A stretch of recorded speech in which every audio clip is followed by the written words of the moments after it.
Testing is over, the race weekend has started. Here are the main things we learned from the first day of practice at the Bahrain Grand Prix. And stick around until the end for our latest assessment of the emerging 2024 F1 pecking order.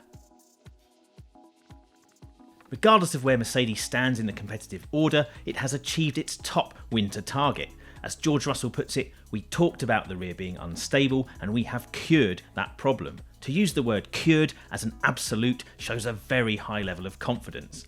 And what Russell said was backed up by how the car looks on track. While it's not at Red Bull's level in terms of the impression it leaves on you watching it trackside, it's a consistent car that does allow the drivers to commit on corner entry. Mercedes also appears to have made progress since testing in understanding how best to set up the car. Lewis Hamilton and Russell were 1-2 in FP2, and the level of performance in the car, while not truly representative yet, pleasantly surprised the drivers. That said, the car still isn't perfect, as Russell discovered when he suffered from some aggressive bottoming out at turn 11 before a tweak eliminated that problem. Bouncing, it seems, is still something Mercedes has to be wary of. There was a suggestion that Mercedes might have been hiding its true pace during testing, but team boss Toto Wolff was adamant that wasn't the case. What really matters is that Mercedes has a foundation it can work from for the rest of 2024 and 2025. Regardless of what its real pace is relative to Red Bull, that's a major positive.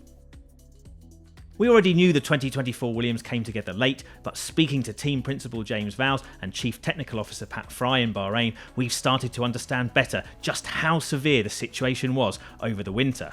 Vowles spoke pre-season about the enormous task of overhauling the technology used to design and produce Williams' chassis, which resulted in a massive increase in the number of individual parts that make up the new 2024 car. But it turns out there were more fundamental problems behind the scenes.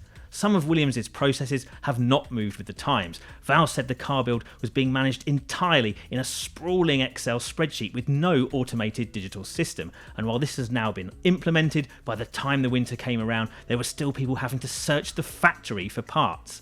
At one stage, there seemed to be a real chance the FW46 in the form we see it now would not make it to the track in time, but it didn't come to that. Williams got on top of it, aided by some overnighters in the factory. Fry described this as needing someone to put their Superman underpants on over the outside of their trousers, rush around and save the day, which he says was how things were 20 years ago, not how modern F1 teams are meant to operate. Fry says he's not seen a winter like it and never wants to relive it. In some respects, it's a minor miracle Williams overcame that to ready its 2024 car and improve on its 2023 weaknesses, while also facing up to the reality of an immense cultural and technological shift still required to properly modernise this team. Formula 1 fans can now try F1 TV Pro free for 7 days when they sign up before March 10th. You can watch every session of the 2024 Formula 1 season on F1 TV and receive access to highlights and full race reruns. There are documentaries, behind-the-scenes exclusives, interviews with drivers, and a rich archive of some of F1's most exciting races ever. F1 TV Pro viewers also get access to multiple camera views, live timing, and driver tracking information across multiple screens, just like on an F1 team's pit wall.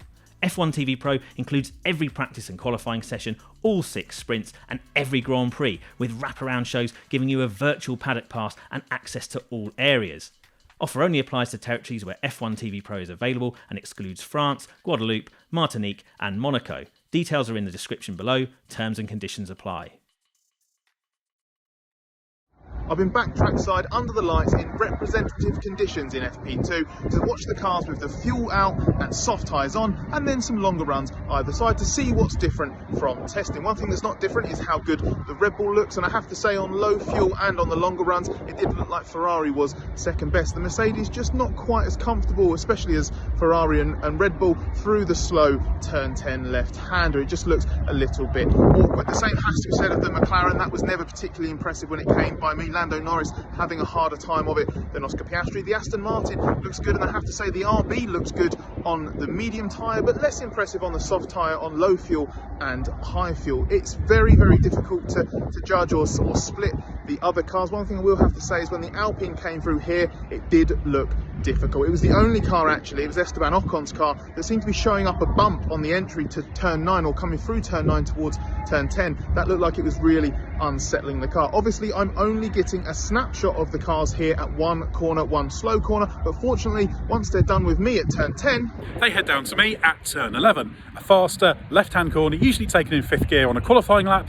Very different challenge. I have to say, it's interesting Scott mentioned the Alpine's bump reaction, because on one occasion, one of the Alpines took a little bit too much curb on the entry and reacted very, very badly to it. The Mercedes was interesting, looked like a step from testing a more stable car, but was hitting the ground pretty aggressively earlier on in the session. I have to say, the Red Bull still looks very, very strong. At one stage, even Perez was getting very, very good rotation on entry, which we don't always see from him if he's not confident in the car, if it's a little bit too sharp for his liking, so that's encouraging. The RB looked decent, a bit understeer. The Aston Martin, very, very nice and consistent. The McLaren was interesting, often pretty good, but it looked a bit wind sensitive and it would pick up quite a lot of understeer with a tailwind here on occasion and leave drivers struggling a little bit on the exit. But ultimately, the Ferrari, kind of as we expect, looked pretty solid as the second strongest car, dynamically I'm talking, rather than in terms of pace. But impressive to see how much progress has been made with all the cars. They all look more consistent and fixed and sorted and well set up than they did in testing. Alpine's struggles were one of the big talking points heading into this weekend, with Pierre Gasly admitting some targets have been missed in terms of timeline and that the car is not easy to drive. Expectations outside and even inside the team were that Alpine would be at or near the back. And the fact the Alpine was the 9th fastest car based on FP2 single lap pace and slowest on long run pace backs the expectation that it's likely to fall in Q1. On track, the car delivers on Gasly's description, reacting badly to bumps and struggling to achieve a consistent balance. At the 5th gear turn 11 left-hander, the car is visibly more sluggish than its rivals. Alpine has a huge amount of work to do. It needs to get weight out of the car, fully understand its modified mechanical platform, and make some big strides in terms of the aero, having underestimated how far the game would move on development-wise over the winter. The only saving grace is that it's not too far behind to be a lost cause. Mercedes' innovative front wing, specifically its highly trimmed rearmost element, sparked questions over legality during Bahrain testing. Technical Director James Allison describes it as a convenient way for Mercedes to reduce load on that part of the wing, and it remains an outlier design for the first race of the new season. Team Principal Toto Wolff remains confident over its legality, but F1 Chief Technical Officer Pat Simmons has questioned whether the wing might go against F1's overall mission to diminish outwash airflow. In the lead up to the first practice session in Bahrain, FIA single-seater director Nicholas Tambatsis suggested the wing presents no issue, saying the governing body's usual round of checks comparing real-world designs to CAD drawings in pit lane scrutineering had thrown up only a couple of minor discrepancies that were easily fixed by the teams in question.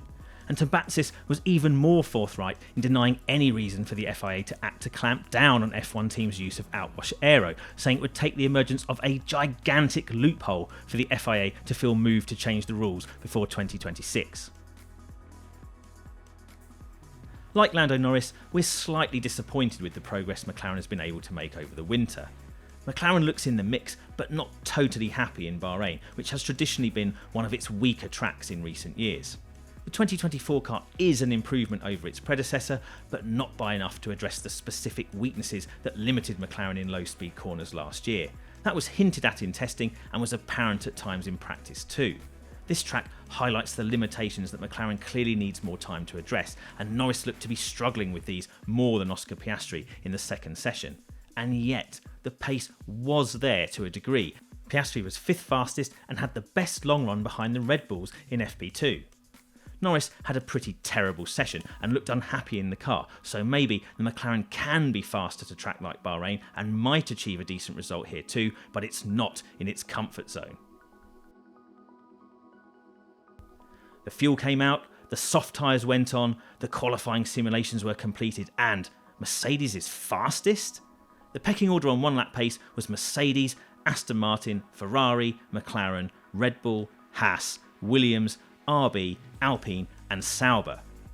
An untypically cool track for second practice, coupled with gusty crosswinds, probably played its part in mixing up the order here. Max Verstappen was not happy with the balance of his Red Bull, and no one seriously believes he will be only 6th fastest when it really counts. The pattern of the Red Bull's performance, whereby it lost around 0.3 of a second on the straights to the Mercedes, Ferraris and Aston Martins, suggests it was being run with a conservative engine setting. Verstappen also made a small error at the last corner of his best lap. The picture was more favourable to Red Bull when analysing the limited amount of long-run data available. There, Red Bull assumed its expected place at the head of the order, ahead of McLaren's Oscar Piastri, the 2 Mercedes drivers, Norris's McLaren and the 2 Ferraris. There is always a serious compromise to be made at this track between 1-lap pace and race pace, as the circuit is so hard on rear tyres. Typically, cars will be set up with understeer, which is less than ideal for a single lap, but which will pay handsome rewards in the race.